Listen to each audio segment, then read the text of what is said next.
Hello friends, welcome to the current affairs session for 28th September 2022. Start करते हैं MCQ से। First question है, which of the following organisation recently launch operation Megh Chakkar. इसका correct answer है option C, that is CBI. और इस operation के under जो चाइल्ड अब्यूज़ है और चाइल्ड पोर्नोग्राफी है उसको रोकने के लिए ये ऑपरेशन जो है कंडक्ट किया गया है। सेकंड है, मून लाइटिंग टर्म काफ़ी न्यूज़ में रही है, इसका मीनिंग क्या है। इसका करेक्ट आंसर है ऑप्शन डी।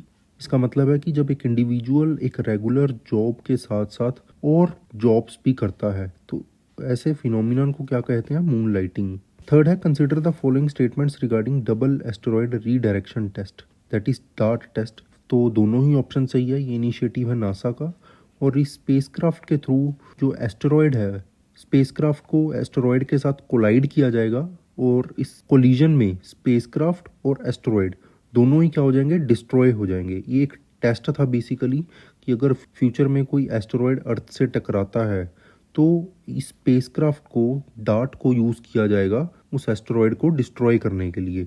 तो करेक्ट आंसर है option C, that is both 1 और 2। फोर्थ है, the 10th India Brazil South Africa dialogue forum for trilateral ministerial commission, ये कहाँ पे हुआ है। इसका करेक्ट आंसर है option A, that is New York. Current affairs देखते हैं आज के। IIFL and wealth and Hurun India rich list आई है 2022 की और इस लिस्ट में टॉप किसने किया है, गौतम अडानी ने। देन मुकेश अंबानी जो है इस लिस्ट में सेकंड नंबर पे हैं और थर्ड नंबर भी आप याद कर लो, साइरस पूनावाला, ये थर्ड नंबर पे हैं। नायका जो एक ई कॉमर्स कंपनी है, नायका फाउंडर और इसकी CEO जो है फाल्गुनी नायर, ये इंडिया की रिचेस्ट सेल्फ मेड वीमेन है एज पर दिस लिस्ट और इन्होंने सरपास किया है बायोकॉन चीफ थी किरण मजूमदार शो को। देन ये रिचेस्ट फीमेल भी है इंडिया की और इनके बाद जो नंबर आता है रेखा झुनझुनवाला का, जो किसकी CEO है, रेयर एंटरप्राइजेस की। देन यंगेस्ट जो रिचेस्ट पर्सन है वो है जेप्टो फाउंडर केवल्या वोहरा, तो ये आपने याद रखना है। नेक्स्ट देखते हैं, फर्स्ट फ्लैक्स फ्यूल व्हीकल जो है वो इंडिया रिसीव करेगा कौन सी कंट्री से, ब्राज़ील से। ब्राज़ील से इंपोर्ट किया जाएगा ये और ये जो व्हीकल है ये ethanol blended petrol and battery के ऊपर चलेगा। अक्टूबर 2022 में ये आ जाएगा। देन ये flex fuel hybrid electric vehicle इसका नाम है। एम क्या है कि जो कार्बन एमिशन है उसको रिड्यूस करना और ये जो हाइब्रिड इंजन है या हाइब्रिड व्हीकल जो आ रहा है इसकी परफॉर्मेंस को असेस करना कि ये कितनी कार्बन एमिशन को कम कर पा रहा है। देन रोड ट्रांसपोर्ट मिनिस्ट्री जो है उसने नोटिफाइड की है guidelines related to this hybrid vehicle. Then automobile manufacturers जो हैं उनको भी एडवाइस किया गया है कि वो ऐसे व्हीकल्स जो है मैन्युफैक्चर करना स्टार्ट कर दें with BS6 standard, that is Bharat stage 6 standards. और इसमें आपको जो याद रखना है इथेनॉल के बारे में। इथेनॉल क्या है, one of the principal fuel है, इंपॉर्टेंट बायोफ्यूल है। बायोफ्यूल क्या होते हैं, बेसिकली ऐसे फ्यूल जो बायोमास से बनाए जाते हैं। बायोमास क्या हो सकता है, जैसे शुगर केन हो सकता है, मेज हो सकता है, कॉर्न हो सकता है और ये नेचुरली प्रोड्यूस किए जाते हैं by the fermentation of sugar by yeast और via petrochemical processes. Then blending target क्या है गवर्नमेंट का, ये इंपॉर्टेंट है ये पॉइंट कि गवर्नमेंट का जो टारगेट था कि 20% इथेनॉल जो है वो ब्लेंड किया जाएगा, मिक्स किया जाएगा पेट्रोल के साथ और इसको इसके लिए एक टर्म यूज हुई थी E20।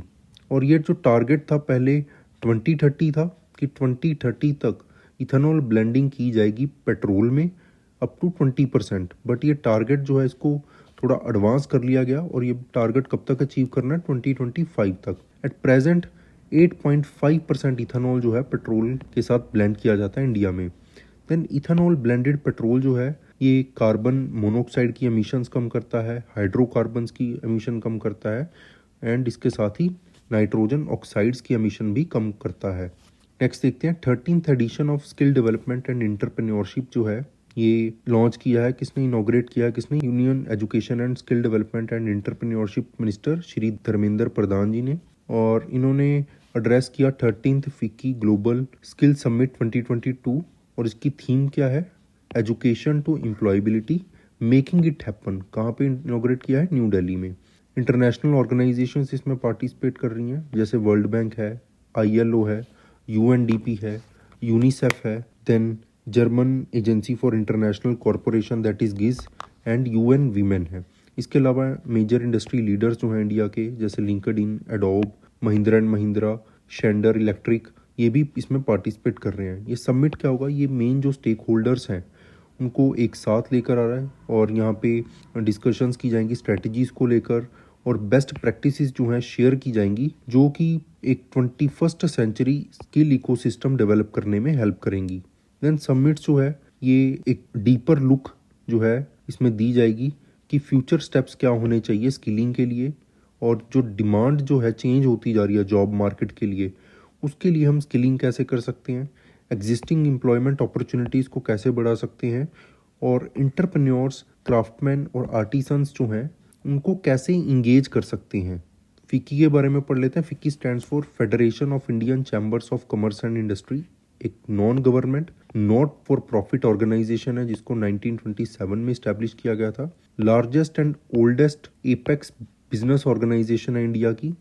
ये इन्फ्लुएंस करती है इकोनॉमिक पॉलिसी इंडियन गवर्नमेंट की, कैसे कि डिस्कशंस फोरम्स जो है उनको स्पॉन्सर करती है, इसमें economist, civil servants, industrialist participate करते हैं, और इनफॉर्मल कंसल्टेटिव अरेंजमेंट्स भी ये अरेंज करती है किनके साथ, government planners and policy makers के साथ। देन ये प्रैक्टिकल एडवाइस एंड इंफॉर्मेशन जो है प्रोवाइड करती है। इसके अलावा सर्विसेज एंड नेटवर्क अपॉर्चुनिटीज़ जो है अपने बिजनेस मेंबर्स, जो भी फिक्की के मेंबर्स हैं उनको प्रोवाइड करती है।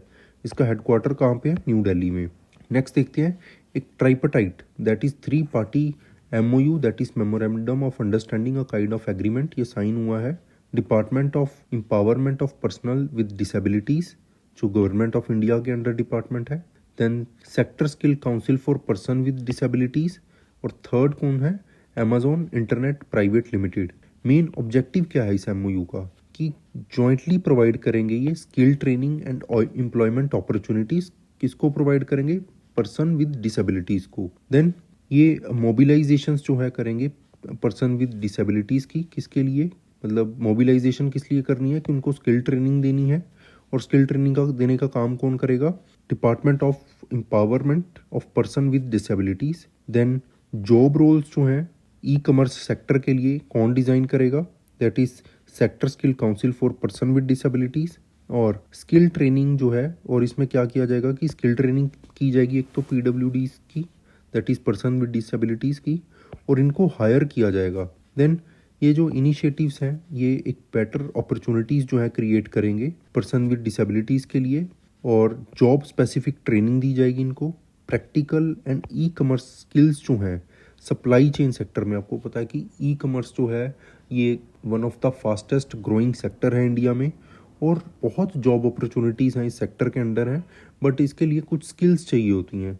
तो वो स्किल्स जो हैं इनको प्रोवाइड की जाएंगी ताकि उनको सप्लाई चेन सेक्टर में जॉब्स मिल सकें। और एम्प्लॉयबिलिटी जो है, सस्टेनेबल एम्प्लॉयबिलिटी, ये इन्हेंस करने की कोशिश की जाएगी जॉब मार्केट में, और इनको इनेबल किया जाएगा ताकि ये इंटरप्रेन्योर्स भी बन सकें। नेक्स्ट देखते हैं वर्ल्ड टूरिज्म डे। ये ऑब्जर्व किया जाता है हर साल, और इस दिन प्रमोट किया जाता है टूरिज्म को, और अवेयरनेस स्प्रेड की जाती है इसके इम्पोर्टेंस को। थीम क्या है इस साल की, रीथिंकिंग टूरिज्म। इस साल का फोकस किस पे है, पोस्ट पैंडमिक इनिशिएटिव्स के ऊपर, और डेवलपमेंट्स जो हुई हैं टूरिज्म सेक्टर से रिलेटेड। देन इसका एम क्या है कि इसमें लोगों को और प्लैनेट को आगे रखा गया है, और ये प्रमोट करता है शेयर्ड विजन, किस लिए, कि एक sustainable, inclusive and resilient tourism sector हो। आपको पता होगा कि टूरिज्म सेक्टर को जो है बहुत ज़्यादा नुकसान हुआ है कोविड पैंडमिक की वजह से, जो लॉकडाउन लग गए, ऑलमोस्ट स्टैंड स्टिल पे आ गया था ये सेक्टर जो है, तो इसको रिवाइव करने की कोशिश की जा रही है। देन ये क्या करेगा, ये लोगों को समझाने की कोशिश करेगा कि वर्ल्ड को एक्सप्लोर करने का अपना ही मज़ा है। देन इंडोनेशिया जो है इस साल की होस्ट कंट्री है। Then United Nation World Tourism Organisation जो है ये इनिशिएट करती है वर्ल्ड टूरिज्म डे। कब किया था फर्स्ट टाइम, 1979 में, और ऑफिशियल सेलिब्रेशन जो है इसकी 1980 में की गई थी, और इसी दिन जो है जो स्टैचूज हैं United Nation World Tourism Organisation के, इनको अडॉप्ट किया गया था। नेक्स्ट देखते हैं वीशोरैट्स। DRDO ने कंडक्ट की हैं 2 successful test flight of very short range air defence system, that is VSHORADS की।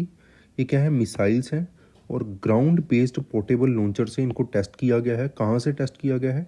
इंटीग्रेटेड टेस्ट रेंज से। ये कहाँ पे है? चांदीपुर में इन ओडिशा। वी शैट्स क्या हैं? एयर डिफेंस सिस्टम है ये। इनको डिज़ाइन एंड डेवलप किसने किया है? इंडिजिनसली किया है। इट मीन्स लोकली किया है डिज़ाइन एंड डेवलप किसने? डीआरडीओ के रिसर्च सेंटर है, रिसर्च सेंटर इमारत आरसीआई, जो कहाँ पे बेस्ड है? हैदराबाद में, in collaboration with other DRDO laboratories and Indian industry partners. VSHORADS missiles जो हैं इसमें नोवल टेक्नोलॉजीज हैं, जैसे कि मिनिएचराइज्ड रिएक्शन कंट्रोल सिस्टम है जो बेसिकली मिसाइल के एक एटीट्यूड को कंट्रोल करता है। इट मीन्स कि मिसाइल्स जो है, मान लो डायरेक्शन को उसको मैनेज करना, बैलेंस मैनेज करना, ये इस सिस्टम के थ्रू किया जाता है। देन इंटीग्रेटेड एवियोनिक्स हैं इसमें। एवियोनिक्स क्या होते हैं? बेसिकली इलेक्ट्रॉनिक कंपोनेंट्स जो यूज़ होते हैं, तो इंटीग्रेटेड एवियोनिक्स हैं। देन इनको यहाँ पे जो है ये देखा गया कि ये सक्सेसफुल हुए हैं इस टेस्ट के दौरान। देन मिसाइल्स जो है ये हेल्प करेगा लो एटीट्यूड एरियल थ्रेट्स जो है उनको न्यूट्रलाइज करने में शॉर्ट रेंज के अंडर। और ये प्रोपेल्ड जो है किससे किया जा रहा है? डुअल थ्रस्ट सॉलिड मोटर इसमें यूज़ हुई है।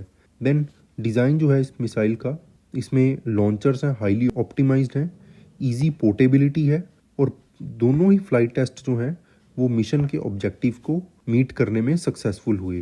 नेक्स्ट देखते हैं जलदूत ऐप। यूनियन मिनिस्टर है state for rural development and steel Shri Faggan Singh Kulaste, इन्होंने लॉन्च की है Jaldoot app and Jaldoot app e brochure new Delhi में। जलदूत ऐप जो है ये जॉइंटली डेवलप की है ministry of rural development and Panchayati Raj ने। फीचर क्या है? ये ऐप जो है पूरी कंट्री में यूज़ होगी और ये वाटर लेवल को कैप्चर करेगी किसी गांव के 2 या 3 वेल्स का, कि गांव के जो 2-3 कुएं होंगे उनके वाटर लेवल को चेक किया जाएगा। मैनुअल मॉनिटरिंग होगी वाटर लेवल की, ओपन वेल्स की, और 2 बार जो है ये मेजर की जाएगी 1 साल में। फर्स्ट टाइम कब होगा? 1 मई से लेकर 31 मई तक जो प्री मानसून वाटर लेवल है वो चेक किया जाएगा इस टाइम के दौरान।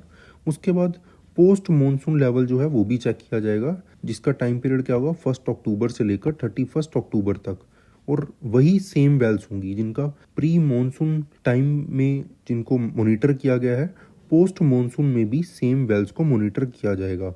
देन जलदूत इसमें है ऑफिसर्स हैं ये बेसिकली, जिनको ये काम असाइन किया गया है, जो मेजर करेंगे वाटर लेवल्स को, और जो भी डेटा होगा उनको जियो टैग्ड फोटोग्राफ जो है अपलोड करेंगे ये इस ऐप के थ्रू, जितनी बार भी ये मेजरमेंट्स करेंगे।